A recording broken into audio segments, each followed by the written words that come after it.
The Pacers, it was reported earlier today by The Athletic, I believe that it was Shams that originally reported this, that they are finally willing to explore some moves for their core pieces, including Domantas Sabonis, Myles Turner, and Karis LeVert. Remember, Malcolm Brogdon actually can't be traded over the course of this season before the trade deadline because he signed a 2-year, $45 million extension back in October. But most of the rest of this roster seems to be fair game at this point. And I'm fascinated by what's going to happen with the Pacers because this is a team that has started 10-16. I mean, look, man, like I'm sorry to Pacers fans, but like this is just kind of a boring team right now. Like that, I don't know what the direction is, and that is concerning. I guess we'll start with concerning. It's kind of felt like they're trying to contend with a group of players that are paid somewhere between 17 and $24 million. All of their core pieces are between that number. In an NBA era where more and more you look at the best teams around the league, the Nets, the Lakers, the Bucks, these teams have salary structures where they have like 2 or 3 max guys, and then the rest of the roster is somewhere between $5 million and the minimum, with maybe one guy in the middle there. So for the Pacers to be trying to compete with just a bunch of middle tier guys, it just has capped their ceiling for so long. And frankly, the product just feels a little bit stale at this point, right, Jovan? Yeah. I think I mean, first, I would say they're worse than I thought they would be. I thought they'd be kind of around 500 and maybe battling for that 7-8 seed, or at least the play-in tournament, which they could still get to technically. But I think what's interesting to me is if you look at the history of the Pacers under their ownership, they're always like a bad season for the Pacers is like 35, 37 wins. Like they have just consistently been a solid team that like at worst is maybe a little bit under 500. At best is, we've seen some really good Pacer teams through the years. The Malice at the Palace team, I think had a legit shot to win the championship. Right. And, but the Paul George era and, so on and so forth. So the Pacers have kind of been like the Utah Jazz of the East, where they're a small mid-market team that can just consistently wins and consistently puts out a playoff caliber team. And I think on the one hand, that's been great if you're a Pacers fan, right? Because they don't really believe in tanking, and they haven't tanked, and they just kind of are always in that mix of maybe they have a late lottery pick and they add some talent in a Paul George, in a Myles Turner, stuff like that. But for the most part, they're just kind of this consistent team that is just sort of rebuilding while still being solid. But I do think they have obviously hit a ceiling, and it's like what is it's hard to contend when you don't have a top 10 player, right? Like, but even stretching that out to top 15, top 20, like they don't have that guy. So I just don't like, to me, their ceiling currently, if everything goes right, is like a 6 seed that pushes Miami to 6 games in the first round. Like, and that's like their best case scenario. And their worst case is kind of what we're seeing, which is they're several games under 500 and they might not even sniff the play-in tournament. So I think for them to rebuild and look for that franchise guy, I think makes a lot of sense. It's just interesting to me because that's not a direction the Pacers have ever gone historically. Yeah, and it is interesting. You mentioned the idea that you expected them to be better. Honestly, like their underlying numbers expect them to be better. They have a 1.6 net rating, which is to say they've outscored their opponent by 1.6 points per 100 possessions. Typically, that would be commensurate with like a winning record, something like 2 or 3 games over 500 at this point in the season. And the fact that they are sitting at 10-16 is largely a result of the fact that they've just been disastrous in close games. I think that they're something like 3-12 in games decided by like 6 points or something like that. So it's tough to try and nail down why that would be the case, but I feel like end of game scenarios, so much of it comes down to being able to have a guy who can get a clean look and who can knock down a shot when defenses tighten up. And look, like, all due respect to Karis LeVert, all due respect to guys like Malcolm Brogdon, Domantas Sabonis, I think they're all really good players. Like, Malcolm Brogdon is worth the $24 million a year that he's going to get paid. Mhm. Domantas Sabonis is worth his deal. Karis LeVert, I think, is worth his deal at $17-18 million a year.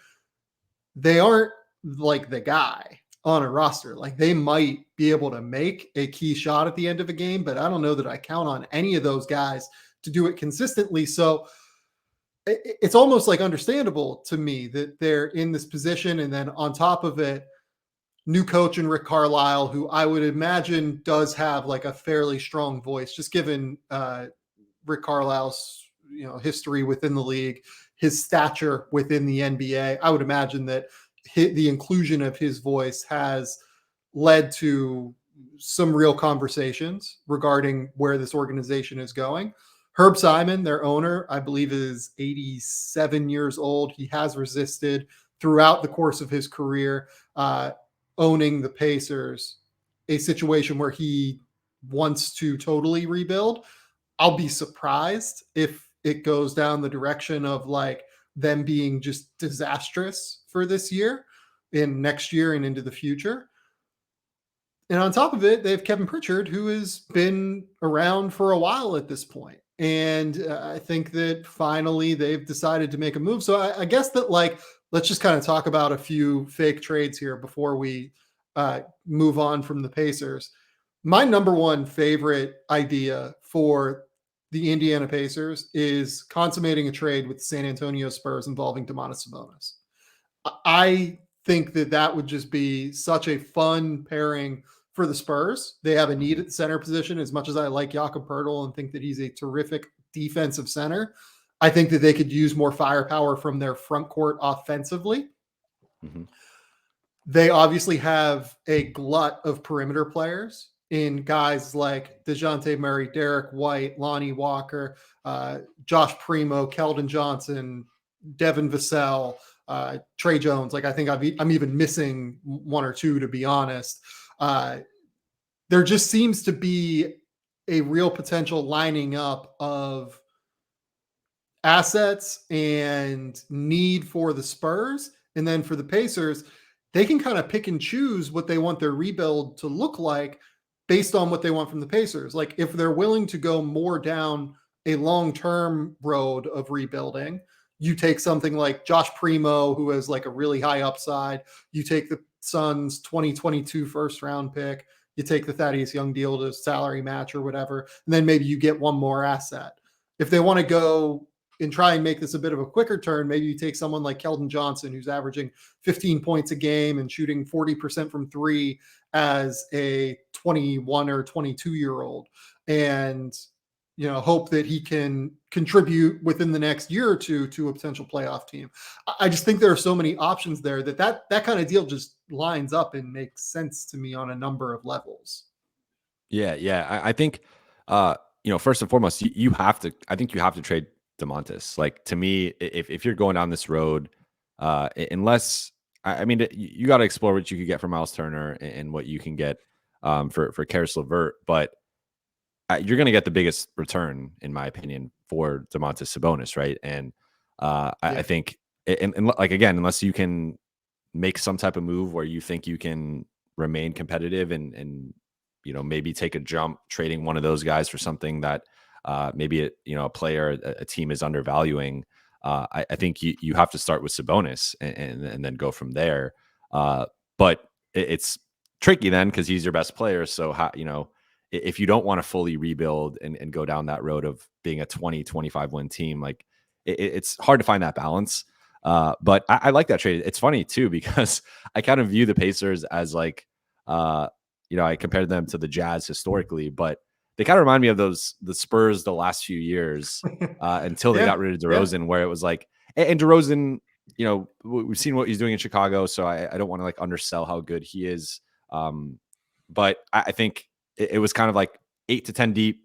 really just solid team, but you didn't have that top 20, 25 guy who's going to lead you to, uh, a series win, let alone, contention. So Yeah. I think that they're both kind of or, the Pacers are where the Spurs were like a year ago. And now they Yeah. have to make that tough decision of what direction are we going to go? And you saw, LaMarcus went to the Nets, and now DeMar went to Chicago, and like the Spurs are at the bottom of the West. But I think that they are probably on a better path than the Pacers are currently to getting back to contention. So and now they can make a move for Sabonis and maybe jump up a couple spots in the West, depending on who they give up. So I like that deal for both sides. I think it makes sense. If I'm the Pacers, I push for DeJounte Murray. If I'm the Spurs, that's where I draw the line in the sand and say I'm not getting Yeah. DeJounte Murray. So, but you give me DeJounte Murray and Domantas Sabonis. It's a pretty good foundation in their mid 20s.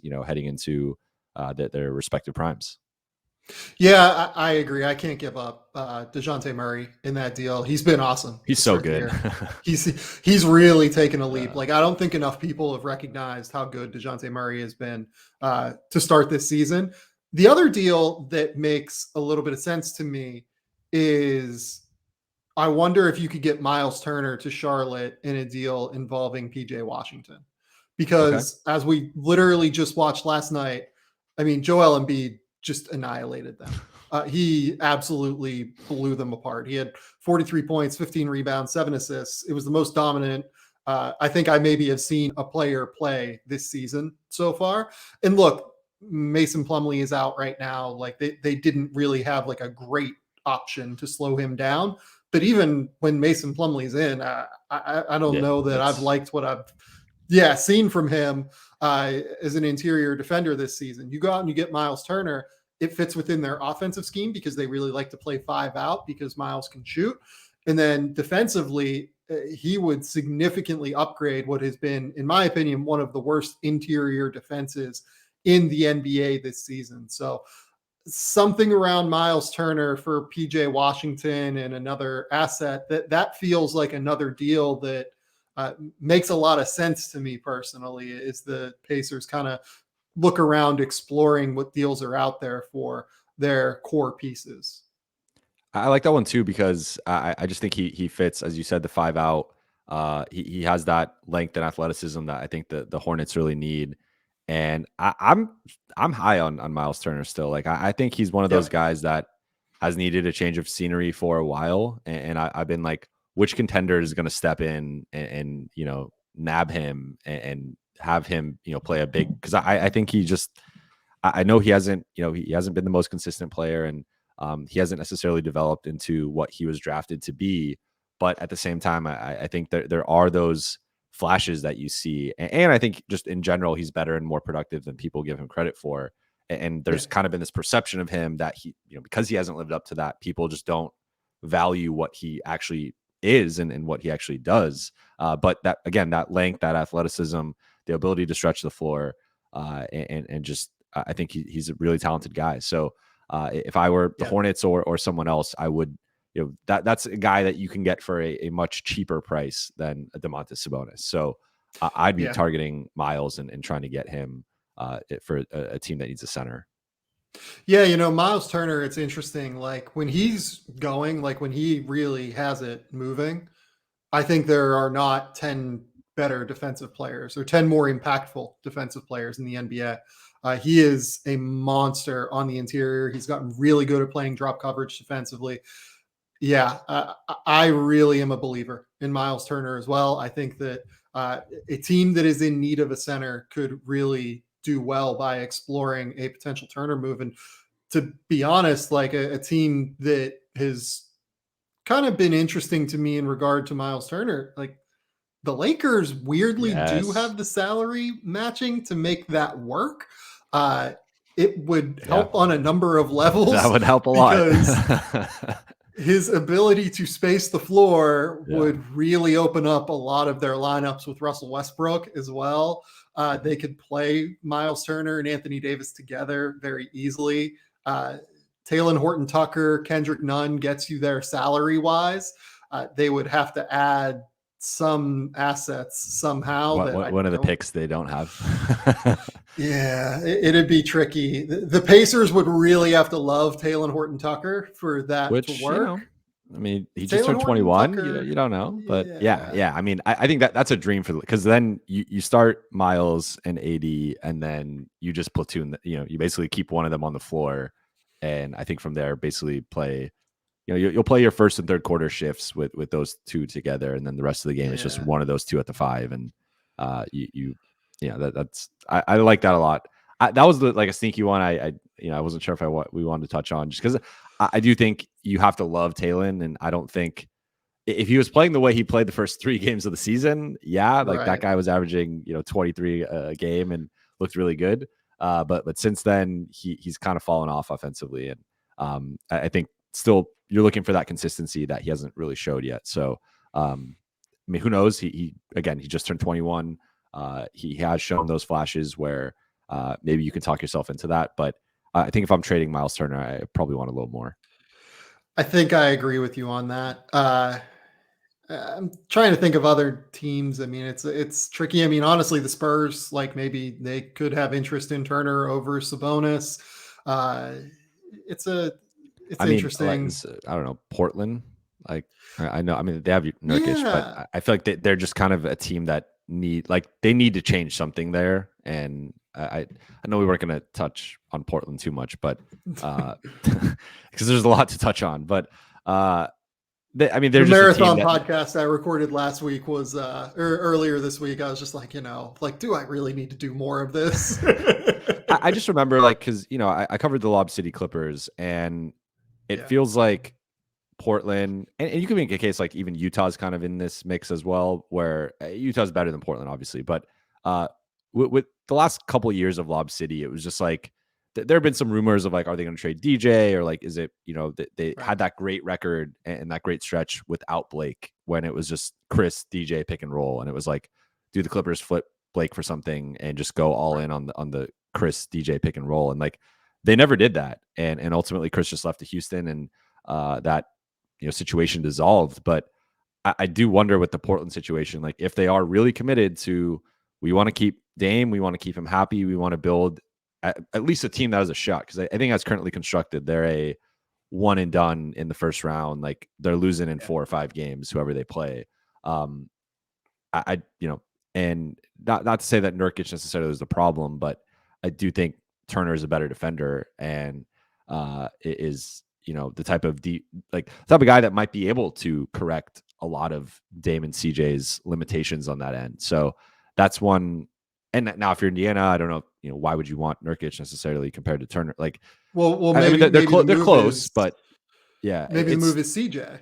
Like you yeah. do something like CJ and something else for Karis LeVert and Myles Turner. Mhm. Like I wonder if That could that work. Yeah. No. So I just think it might be a situation where like you got to mix something up because the status quo just isn't working anymore.